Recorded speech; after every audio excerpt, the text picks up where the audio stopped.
ES Audio. Hi, I'm John Weeks, and this is the Leader Weekends.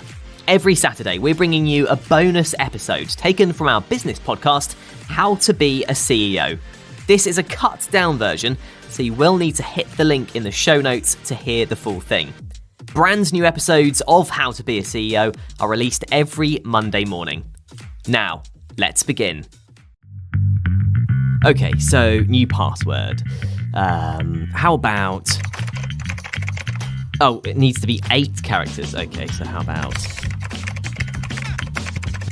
Oh, and it needs a symbol, so... And a number. Okay, done. And I've forgotten it. We all have our own relationships with our passwords, whether we remember them or not.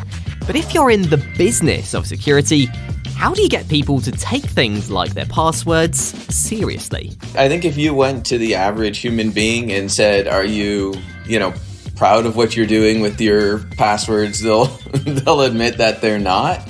But still getting people to take that next step to actually take action is difficult. I'm John Weeks from the Evening Standard. Jeff Shiner is CEO of 1Password, a digital password manager company who thinks they could one day become a thing of the past. So with passwordless, you would never have a password to Twitter or to PayPal or even to 1Password. You would effectively use your trusted device.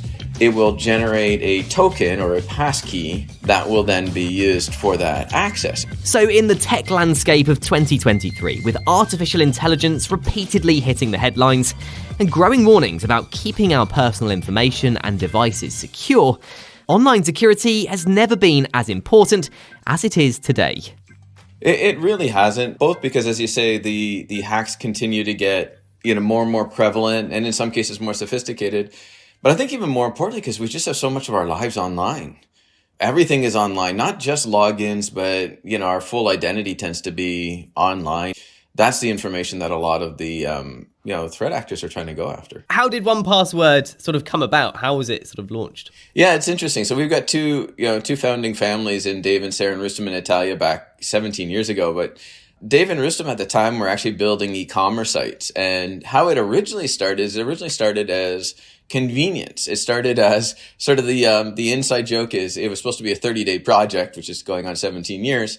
But the goal was, as they built e-commerce sites, because they were consulting, and it was all of those things like signing into the sites and testing the sites that were repetitive, that were painful. And so they said, how can we make this easier? And so it started off with very much of the ease of use, but then as they started to talk about that to others, people started to say, oh, well, we want to use that not just for the convenience, but because it would be a convenient way to hold secure information. Can we make it secure?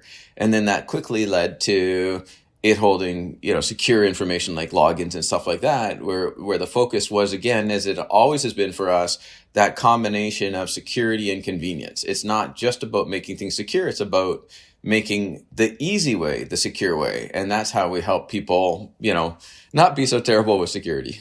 So what are some of the more significant challenges or issues you've faced, Jeff, in your time as CEO of 1Password? There's certainly been tons of them. I think one of the ones that I like to focus on a little bit is the side of growth. And I mean growth in terms of the size of the company, because almost every time you double the company, the problems change. And that's a real challenge. So when you're 20 people, you can get everybody in the room and hear everybody out, make a decision, and off you go. We're 900 plus now. You can't get everybody's opinion and make a decision from that. That's a challenge. And so every time that we doubled, we had different challenges as we grew at a certain stage. Early on, some of the people that you need are the people that have the broadest range of skills. So they may be able to develop, they might be able to write documentation, they might be able to help the customers and do all of those things quite well. And then what happens as you grow, now you start to get larger. And so now you'll have a specialist. Now you'll have a developer that just wants to develop and is awesome at it. And a person who just wants to write documentation is awesome at it. And you start to see the people who really had the value because they could do all of the different things together when you were small. Now they struggle to find a place because they don't want to do any one of these, and yet now they're sort of specialists in each group. And so that's a problem as you sort of hit the 50 or maybe 100 person mark. Early on, we used to say, we'll never have a manager. We'll never have a manager. And it was just, don't get me wrong, I loved my time at IBM, but some of the things back then in the 90s from the manager side were just a little too, I think, formal. So that was that, early on we're like, we'll never have a manager. And when we hit, I think 150 people, we're like, we need a manager. And it was a really hard decision to get that first manager, who is Rob, who led our customer support group. And then once we had one, we were thrilled and couldn't wait to get a second. And it was just growth at every stage. Now, as we hit the really large, well, I'm going to call them really large numbers of 900 people, communication becomes a problem. Communication and focus. How do we get 900 people to understand where we're trying to go? And so we're putting a big push on OKRs this year, objectives and key results, where we can start at the company level and say, these are the 4 things we're trying to do. And then at each level down, people set their objectives and key results that ultimately level up to the company objectives. But it's interesting because at every stage you learn and you have to solve new problems. Let's go to a quick ad break now. Coming up in part 2, Jeff's advice to tech entrepreneurs.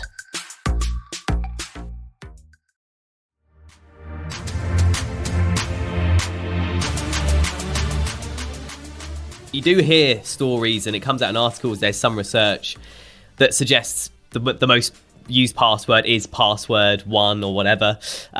Do you guys sort of use research like that at all to inform your decisions going forward?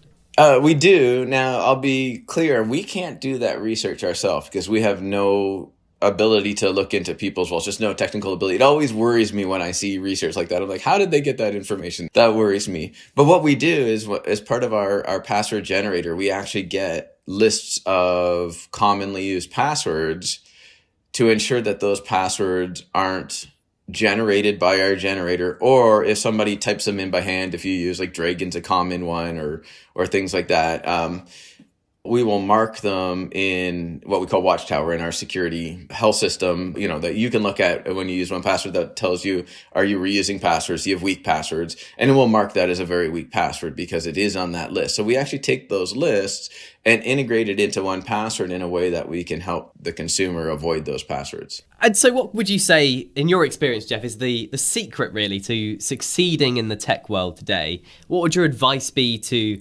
entrepreneurs now who are sort of hoping to be in the position of CEO one day? Yeah, I think the way you succeed as a company, more than anything else, in my opinion, is listen to your customer. There's the old story of the customer comes in and says, I want X. And you as a company say, well, you don't really want X. What you want is Y. And then the customer goes away and it turns out they wanted X. And it's amazing how many times it happens. It always sounds silly, but we that discussion happens more often than you think. It's like, well, I know you're saying you want this, but here's what we've got. And so I think you really have to listen to your customer. Now, you have, as a business, have to decide where you turn that customer request into a feature. Is it something only that one customer will want, or is it something that the broader base of customers will want? And that's a big part of the challenge. But ultimately, it just comes down to listening to your customers. They're more than happy to tell you what problems they're trying to solve.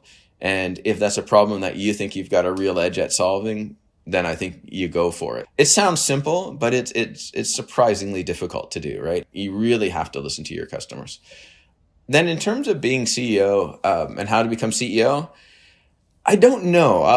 I've always followed one sort of rule or one plan in my career, and that is, what do I want to do next? So I remember back again in the 90s when my team leader left and I wanted to be the team leader. That's where I saw. So I was in a development shop. I wanted to be the team leader. That's what I saw. And then I started to see, oh, okay, well, that's what the next level does, or the next role that I want. And I would sit there and say, that appeals to me, usually because of the decision making that they could have. And while I don't necessarily know that I would do it in the same way as the person in that role, I could see that I could be successful at that. So I always looked at my career as, whose role do I want next? And eventually it got to the point where I want the CEO's role next. But it was never the plan of, hey, like in X number of years, I'm going to be the CEO. I always just looked at what role I wanted next and why I wanted that. And you still love it today? I do. It's a challenge, don't get me wrong, but I think it's the fact that it's a challenge that makes it exciting. That was 1Password CEO Jeff Shiner. For more interviews, news and analysis, head to standard.co.uk/business or pick up the Evening Standard newspaper.